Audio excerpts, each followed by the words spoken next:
자, 투데이 핫 이슈 인터뷰 시간입니다. 소득은 없지만 고가 주택에 거주한다는 이유만으로 주택연금 제도에서 소외됐던 은퇴자도 보유세 납부 목적의 영모기지를 받을 수 있는 길이 열릴 전망이라고 합니다. 국회 기획재정위원회 소속 더불어민주당 정성호 의원이 관련 법안을 대표 발의를 했는데요. 자, 어떤 내용인지 이야기 나눠보도록 하겠습니다. 자, 정성호 의원님 나와 계시죠?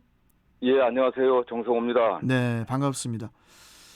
우리 정성호 의원께서 지난 14일에 그 공시가격 9억 원을 넘는 그 고가 주택에 대해서도 그 주택연금을 허용하는 한국주택금융공사법 개정안을 대표 발의를 하셨는데 이게 어떤 내용인지 다시 한번 좀 짚어주시겠어요? 예. 최근 그 집값이 굉장히 많이 올라갔고, 예. 그 재산세나 그 종합부동산세, 소위 그 보유세보다는 굉장히 증가하고 있습니다. 그렇죠. 그런데 이들 세금은 현금으로 납부하는 게 원칙입니다. 그렇죠. 그러나 그 은퇴 후 집 한 채 가지고 있는 분들은 집값이 아무리 높아져도 소득이 없다면 세금 납부가 부담이 될 수밖에 없겠죠. 그래서 현재 공시가격 9억 원 이하만 그 주택연금, 그 영모기지 가입이 가능한데, 예. 만약 소득이 없는 1세대 1주택 은퇴자가 종부세를 납부하려면 부담이 되기 때문에 9억 원 이상인 주택도 주택연금에 좀 가입할 수 있도록 허용하자, 또 이런 취지에서 법안을 냈습니다. 그렇군요. 이게 그러니까 이제 그 모기지론의 반대가 이제 영모기지론이죠, 그게? 네네. 예. 그렇습니다. 이미 네. 집을 가진 사람에게 이를 담보로 생활자금을 빌려준다는 것이 이제 영모기지론인데. 네, 그렇습니다. 네. 참 그나저나 참 이래도 되나 싶을 정도로 이 부동산 가격이 무섭게 그 오르고 있지 않습니까? 네. 그 때문에 우리 정 의원께서도 아까 말씀하셨지만은 재산세하고 이제 종부세 부담도 덩달아 늘어나고 있는데 소득은 그대로인데 세 부담만 늘어나니까 이거 힘들어서 못 살겠다. 한숨만 이렇게 푹푹 내시는 분들도 많더라고요.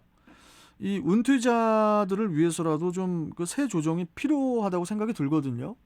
예, 그렇습니다. 뭐 저도 공감하고 있고요. 네. 1주택자로 가만히 살고 있는데 뭐 집값이 폭등해갖고 세금이 많아진 게 그분들 잘못은 아니지 않습니까? 억울하죠. 예. 그렇기 때문에 기본적으로 실거주 1주택자에 대한 그 보유세 부담은 좀 낮춰줘야 된다는 생각을 좀 갖고 있고요. 다만 그 종합부동산세의 경우에는 뭐 연령이나 보유기한에 따라 한 80%까지 세액 공제를 좀 하고 있습니다. 그러나 연령이 60세가 안 되거나 또는 5년 미만의 보유자에 대해서는 뭐 공제가 전혀 없고요. 또 재산세는 일률적으로 부과되고 있습니다. 그렇기 때문에 충분한 그 사회적 논의와 좀 합의를 통해 갖고 실거주 1주택자에 대한 그 공제분을 좀 넓혀가는 게 조세 저항을 좀 줄이고 국민들을 위하는 길이 아닌가 생각합니다. 네. 그렇군요. 우리 정성호 의원께서는 사선 의원이시잖아요. 예, 그렇습니다. 예, 사선 의원이시다 보니까 누구보다도 이 정책 흐름을 이렇게 가까이에서 이제 지켜보셨을 테니까 네. 좀 조심스럽게 좀 여쭤볼게요, 정 의원님. 네네. 그 현 정부가 부동산을 잡으려고 하면 할수록 늪으로 이렇게 좀 더 빠지는 것 같은 그런 느낌이 들거든요. 네네. 어떻게 국회 내에서도 좀 다양한 의견들이 나오고 있을 것 같은데 우리 정 의원께서는 어떤 입장이신지 좀 한 말씀 해주시죠. 어쨌든 뭐 최근에 그 집값 폭등에 대해서는 그 여당 의원으로서 저도 뭐 국회 기획재정위원장을 지냈고 지금 예결위원장을 맡고 있는데 국민들에게 굉장히 공고합니다. 책임감을 많이 느끼고 있고요. 제가 생각하기에 집값이 폭등한 이유는 많겠지만 국민들이 어떤 그 자산에 대한 기대 이익하고 불안 심리 이런 것이 상승작용을 일으키지 않았나 하는 생각을 좀 하고 있습니다. 그 기대 이익이라는 게 뭐 다주택자들이 버티기만 하면은 또 언젠간 집값이 오르지 않겠냐. 그렇죠. 네, 그런 느낌, 그런 마음을 갖고 있기 때문에요. 그렇기 때문에 그 양도세를 강화하는 것보다는 다주택자에게 보유세를 좀 늘려갖고서 그냥 가만히 갖고 있어도 차익이 실현되는 것과 관계없이 기대액이 늘어날 수가 없다. 이런 어떤 방향을 좀 줘야 될 것으로 보고 있고, 또 최근에 그 영끌까지 모아서 그렇죠. 뭐 판다고 하지 않습니까? 이런 불안 심리는 지금 아니면 내 집을 도저히 마련할 수 없겠다 하는 이런 공포심이거든요. 맞습니다. 그렇기 때문에 공공부문에서 국가나 지자체가 주거 문제는 확실하게 책임진다. 이런 신뢰를 줘야 됩니다. 그러기 위해서는 뭐 우리 이재명 지사가 추천한 기본주택이라든가 음. 이런 형식의 무주택자들도 합리적인 가격에 누구나 또 입주할 수 있는 또 입주하고 싶어하는 그런 지역에 공급하는 다양한 정책들이 좀 나와야 된다고 생각합니다. 예. 그 기본주택 그 이재명 지사 뭐 선언 이렇게 하실 때 같이 만나셨나요? 예, 같이 뭐 저도 참여하고 공동 주최했습니다. 아, 그러셨군요. 그 이재명 지사 말씀하셨으니까 네네. 그 이재명 경기도지사에 대해서 우리 정 의원께서 시대 정신에 부합하는 사람이다. 네네. 이렇게 이제 강조를 하셨는데 이재명 지사가 어떤 면에서 그렇게 보이시는 네. 겁니까? 지금 결국 시대 정신에 부합하는 사람이라고 하는 게 예. 현재 우리 국민과 또는 국가가 이 사회가 가장 원하는 것이 무엇이고 그것을 어떻게 해결할지에 대한 어떤 정책적 방향과 비전을 제시하고 그 의지와 능력이 있는 그런 사람 아니겠습니까? 예. 제가 이재명 지사를 30년 넘게 지켜봐 왔는데 이 지사가 어쨌든 지금 위기 또는 재난 시대, 저성장 양극화 시대에 그래도 공정과 정의의 가치를 나름 실현해 왔고 또 성남시장이나 경기도지사를 수행하면서 우리 시민과 도민들이 원하는 정책들을 좀 과감하게 추진하고 또 결과를 보여줬다고 생각하고 있습니다. 예. 저는 그런 의미에서 이 지사가 이 위기 시대 또는 뭐 이런 양극화 시대, 불안 시대에 적합한 지도자가 아닌가 저는 그런 생각을 좀 하고 있습니다. 우리 정성호 의원께서도 되게 적합한 지도자 아니십니까? 저는 그 이재명 지사 정도의 어떤 과감한 추진력은 없습니다. 예, 예. 그러세요? 아니 네네. 저기 기본소득은 많이 들어봤는데 네네. 예. 정 의원님 그 네네. 기본주택은 그게 뭡니까? 경기도에서만 이렇게 시행하는 기본주택 제도라고 하던데 네네. 예. 이거에 대해서 좀 설명 좀 해주세요. 기본주택. 기본 우리 그 자치단체 우리 경기도에서 네. 추진하는 공공임대라고 보면 좋겠습니다. 아, 그러나 공공임대주택.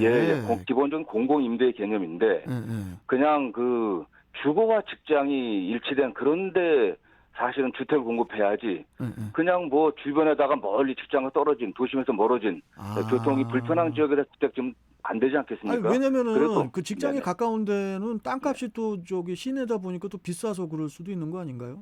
그렇습니다. 이제 그런 부분에서 네, 과감하게 공공이 또그 수요에 맞는 또 품질이 좋은 그런 주택들을 지어서 공급하자는 그런 개념입니다. 예. 그러면은 이게 뭐 언제부터 이게 시행이 되는 겁니까? 이게 경기도에서는? 경기도가 독자적으로 주택 정책을 추진할 수 있는 여건이 지금 안 되고 있습니다. 저는 그래서 예. 중앙 정부가 지방자치단체가 우리 경기도가 자체적으로 과감하게 공공주택을 공급할 수 있는 그 제도적인 장치를 좀 만들어줘야만 됩니다. 예. 제도적이라는 것은 이제 어떤 그 자금 문제 말씀하시는 건가요? 예, 자금 문제 같은 경우도 지금 예산상에 있어서 공공임대가 다 그 부채로 잡혀지고 있기 때문에 예. 경기지방공사가 기본주택을 추진하려고 하더라도 그게 부채로 잡혀지기 때문에 여러 가지 문제가 생깁니다.